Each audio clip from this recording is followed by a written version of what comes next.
اللہ ہم سب کو عذاب قبر سے محفوظ رکھیں اور ہمیں بلا حساب و کتاب اللہ تعالیٰ بخشیں. ہم سے حساب و کتاب نہ ہو. ہماری حالت بہت پتلی ہے, بہت کمزور لوگ ہیں ہم.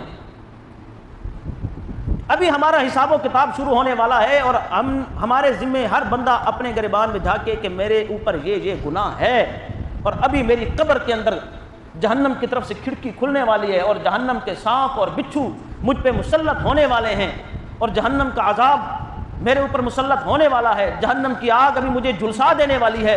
جہنم کی آگ ابھی مجھے راکھ کر دینے والی ہے. ابھی قبر میری پسلیوں کو دبا کے میری ہڈیوں کو چور چور کر دینے والی ہے. ذرا تصور تو کریں کیسے گزرے گا وہ وقت. کوئی آپ اور مجھ میں سے وہ وقت گزار سکتا ہے؟ گزار سکتے ہیں یہ سزا ہم برداشت کر سکتے ہیں؟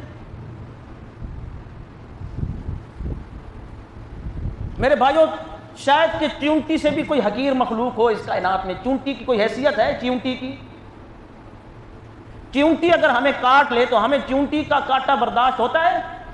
فوراً جسم کے اندر آگ لگ جاتی ہے, جلن شروع ہو جاتی ہے, خارش شروع ہو جاتی ہے.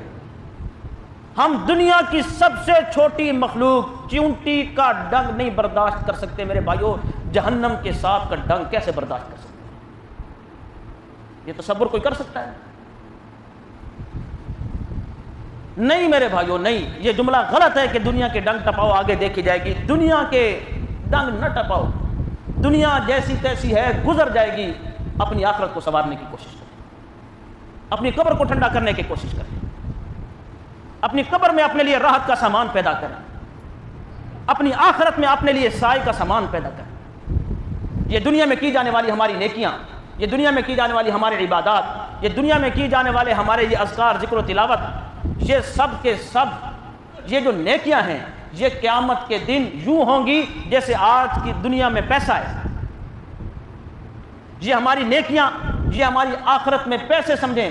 یہ دنیا کی نیکیاں یہ آخرت کی کرنسی ہے. دنیا کی نیکی آخرت کی کیا ہے جی؟ کرنسی ہے. یہ دنیا کی ہوئی نیکیاں آخرت کا مال ہے, یہ آخرت کا پیسہ ہے, یہ آخرت میں کام آئے گا. اس کو جو شخص جتنا زیادہ بڑھانا چاہے وہ بڑھا سکتا ہے. ابھی موقع ہے ہمارے پاس, میرے پاس بھی ہے, آپ کے پاس بھی ہے. جنت کے کئی درجات آپ سنتے ہیں کہ نہیں سنتے علماء سے؟ جنت کے کئی درجے ہیں, فلاں درجہ ہے, فلاں درجہ ہے, فلاں درجہ ہے, فلاں اوپر سے اوپر درجہ ہے. آخر میں جنت الفردوس ہے جس کی چھت اللہ کا عرش ہے. اور حضور علیہ الصلوۃ والسلام نے فرمایا جب بھی اللہ سے مانگو تو جنت الفردوس مانگو. اللہ ہم سب کو جنت الفردوس عطا فرمائے. تو یہ جو جنت کے درجات ہیں یہ ہمیں کس بنا پہ ملیں گے؟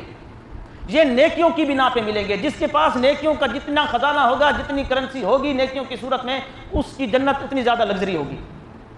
آج کے دور میں آپ دیکھ لیں جس کے پاس جتنا پیسہ ہوتا ہے اس کا لائف سٹائل اتنا ہی لگژری ہے, اس کی زندگی اتنی ہی لگژری ہے, اس کا گھر اتنا ہی عمدہ ہے, گاڑی اس کی اتنی ہی عمدہ ہے, اس کا رہنے کا سٹائل, رہنے کا ماحول اتنا ہی اچھا ہے.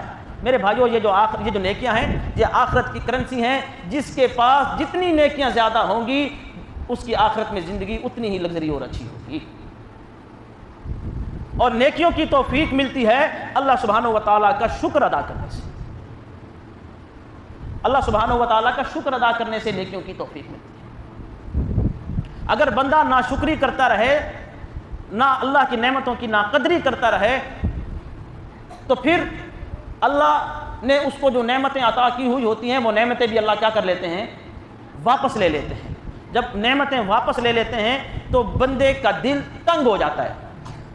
بندہ پھر تنگ دل ہو جاتا ہے اور پھر اللہ سے شکوے اور شکایتیں کرنا شروع ہو جاتا ہے. اور جب بندہ اللہ سے شکوے اور شکایتیں کرنا شروع ہو جائے تو آہستہ آہستہ آہستہ آہستہ اس بندے کے دل سے ایمان ختم ہونا شروع ہو جاتا ہے. اور اللہ ہم سب کو محفوظ رکھیں. ایک وقت ایسا بھی آتا ہے کہ ایمان اس کے دل سے بالکلیہ ختم ہوتا ہے اور وہ بندہ کافر ہو کے مرتا ہے.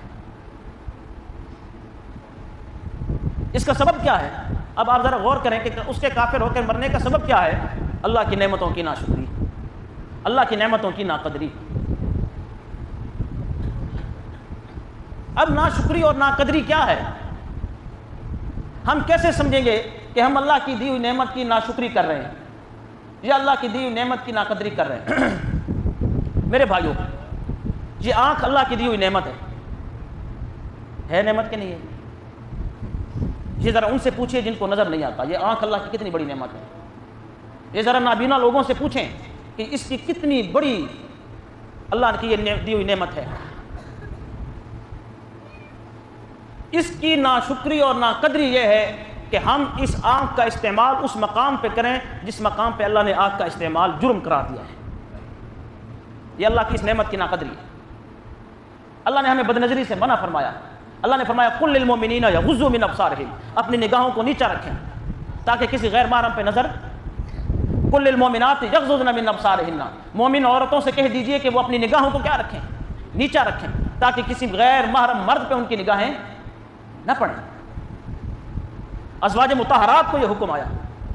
نبی علیہ الصلوۃ والسلام کے پاس حضور کی بیویاں بیٹھی تھیں. ایک نابینا صحابی رسول اللہ کے پاس آئے تو وہ بیٹھی رہی. حضور نے فرمایا اندر چلی جاؤ، اندر چلی جاؤ. تو انہوں نے فرمایا یہ تو نابینا ہیں، ہمیں دیکھ نہیں سکتے. حضور نے فرمایا افعمیاوان انتما، آپ دونوں بھی نابینیاں ہو، آپ دونوں اس کو نہیں دیکھ رہی ہو. آج اگر عورتوں کو کہا جائے کہ بھائی پردہ کرو، بے پردہ باہر نہ نکلو، تو وہ کہتی ہے پردہ دل کا ہونا چاہیے. پردہ کیا ہونا چاہیے؟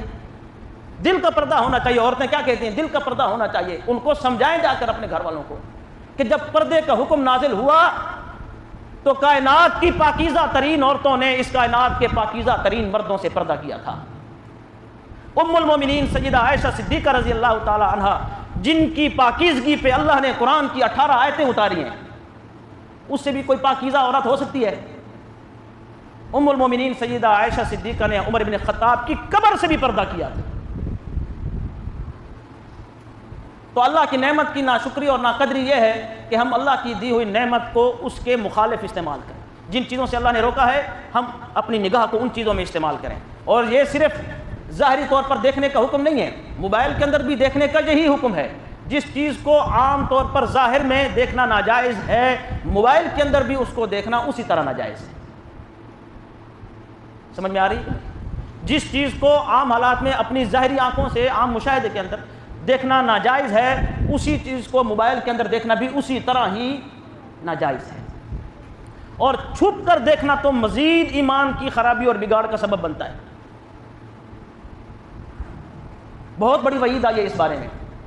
خاص طور پر میں نے نوجوان بھائی جو چھپ چھپ کر موبائل کے اندر ویڈیوز دیکھتے ہیں، فحش ویڈیوز دیکھتے ہیں یا فلمیں اور ڈرامے دیکھتے ہیں، ان کے لیے میں یہ حدیث سنا رہا ہوں. رسول اللہ صلی اللہ علیہ وسلم نے فرمایا صحابہ کرام سے، مسکین کون ہے؟ مسکین کون ہے؟ مسکین. تو صحابہ نے کہا یا رسول اللہ مسکین وہ ہے جس کے پاس مال نہ ہو، پیسہ نہ ہو، وہ کون ہے؟ مسکین ہے. حضور نے فرمایا نہیں، وہ مسکین نہیں ہے. تو پھر صحابہ نے عرض کیا یا رسول اللہ آپ فرمائیں، آپ ہمیں بتلائیں مسکین کون ہے. تو رحمت عالم صلی اللہ علیہ وسلم نے فرمایا اصل مسکین وہ ہے جو دن قیامت کے پہاڑوں جتنی نیکیاں لے کے آئے گا. پہاڑوں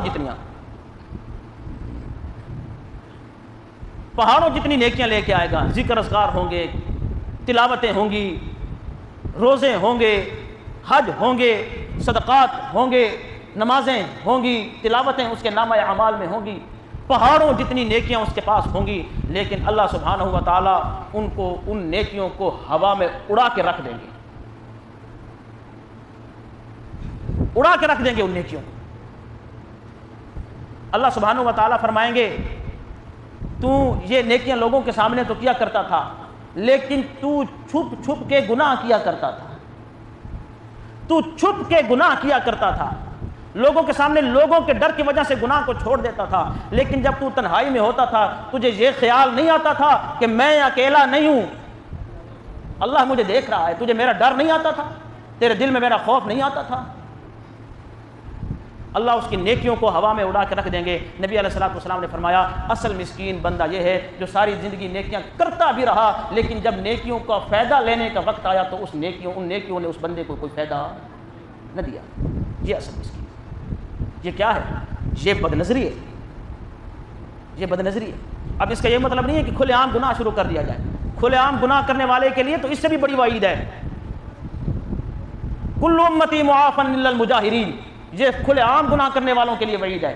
رحمت عالم صلی اللہ علیہ وسلم نے فرمایا ہر بندے کو معافی مل سکتی ہے، لیکن اعلانیہ گناہ کرنے والے کو اللہ معاف نہیں فرمائے. اب نہ اعلانیہ گناہ کرنا ہمارے لیے جائز ہے، نہ خفیہ تن گناہ کرنا ہمارے لیے جائز ہے. انسان نے جب اپنی حقیقت دیکھنی ہو، انسان نے جب اپنا اندر دیکھنا ہو، انسان کو یہ کبھی انسان کے دل میں یہ خیال ہے، دماغ میں یہ سوچ آئے کہ میں حقیقت میں کیسا بندہ ہوں، تو وہ اپنی تنہائی دیکھے، وہ اپنی تنہائی دیکھے، اس کی تنہائی کیسی ہے؟ جیسے وہ تنہائی میں ہے در حقیقت وہ اس کی حقیقت ہے۔ اگر تنہائی میں اس کے دل میں اللہ کا خوف ہے تو واقعتاً اس کے دل میں اللہ کا خوف ہے، اور اگر تنہائی میں اس کے دل میں اللہ کا خوف نہیں ہے تو اس کے دل میں اللہ کا خوف نہیں ہے، وہ سب دکھلاوا کر رہا ہے۔ تو میرے بھائیو، اللہ تعالیٰ کی نعمتوں کی ناشکری سے بچیے۔ یہ آنکھیں اللہ نے دی ہیں تو ان کی قدردانی کیجیے، ان کی قدر کیجیے، ان کا شکر ادا کیجیے، ان کو بد نظری سے بچائیے۔ یہ بد نظری یہ شیطان کا مہلک ترین وار ہے جو ہمیشہ نشانے پہ بیٹھتا ہے، کبھی چوکتا نہیں ہے۔ اور یہ بد نظری یہ زنا کی پہلی سیڑھی ہے، بد نظری زنا کا پہلا سٹیپ ہے۔ بد نظری ہوگی تو زنا ہوگا، بد نظری نہیں ہوگی تو زنا بھی نہیں۔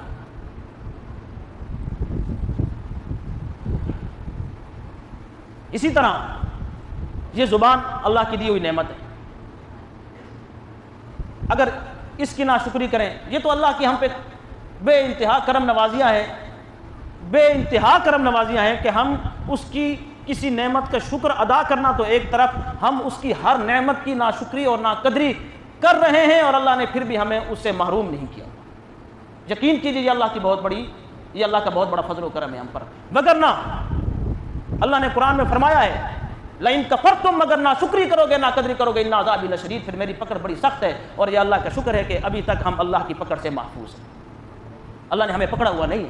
اگر اللہ ہمیں پکڑ لیں، نہ ہماری آنکھیں محفوظ رہیں ہم میں سے کسی کی، نہ ہمارے کان کسی کے محفوظ رہیں، نہ ہماری زبان چلے، نہ ہمارے ہاتھ چلیں، ہم اپاہج اور مفلوج بن کے بستر پہ پڑے رہیں، ہماری یہ حالت ہے۔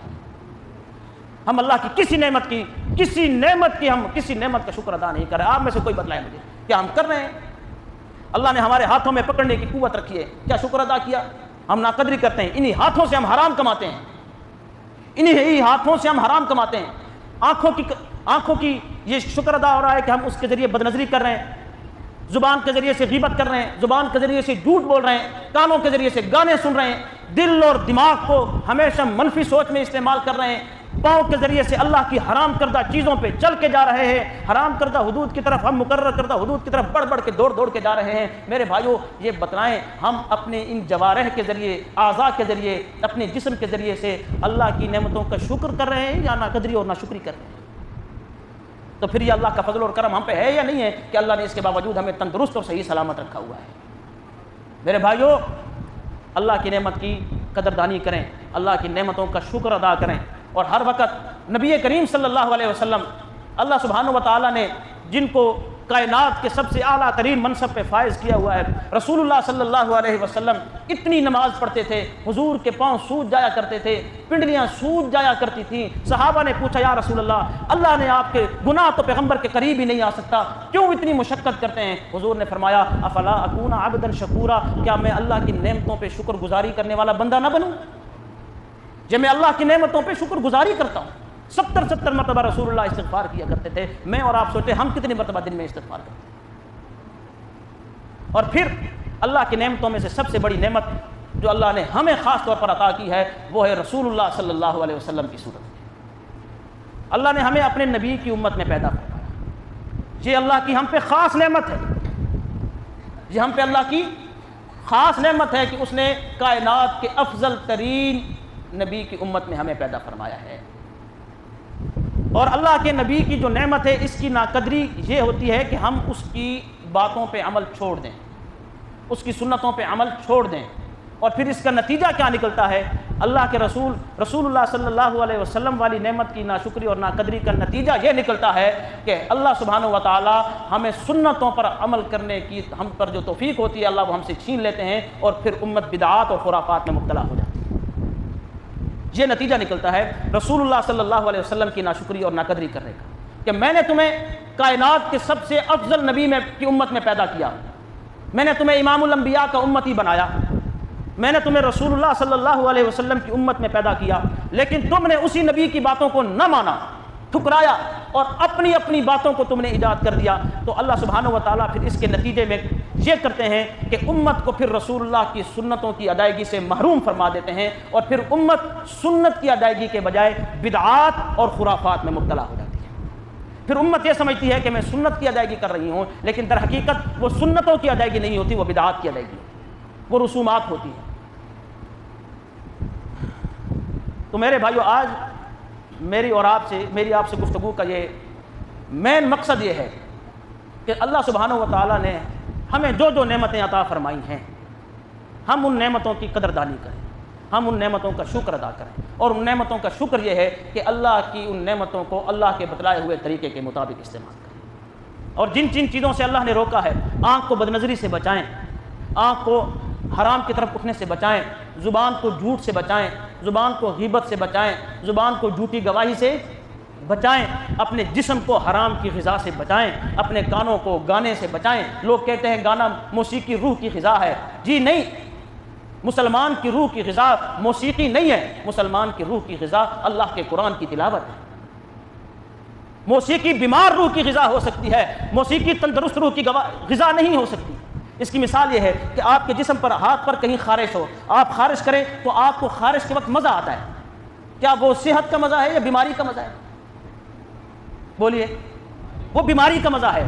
میرے بھائیوں، مسلمان کی ایمان والی روح کو کبھی بھی موسیقی لطف نہیں دے سکتی، ہمیشہ گناہگار اور بیمار روح کو موسیقی لطف دے سکتی ہے۔ ایماندار روح کو اگر کوئی چیز لطف دے سکتی ہے تو وہ اللہ کے قرآن کی تلاوت ہے۔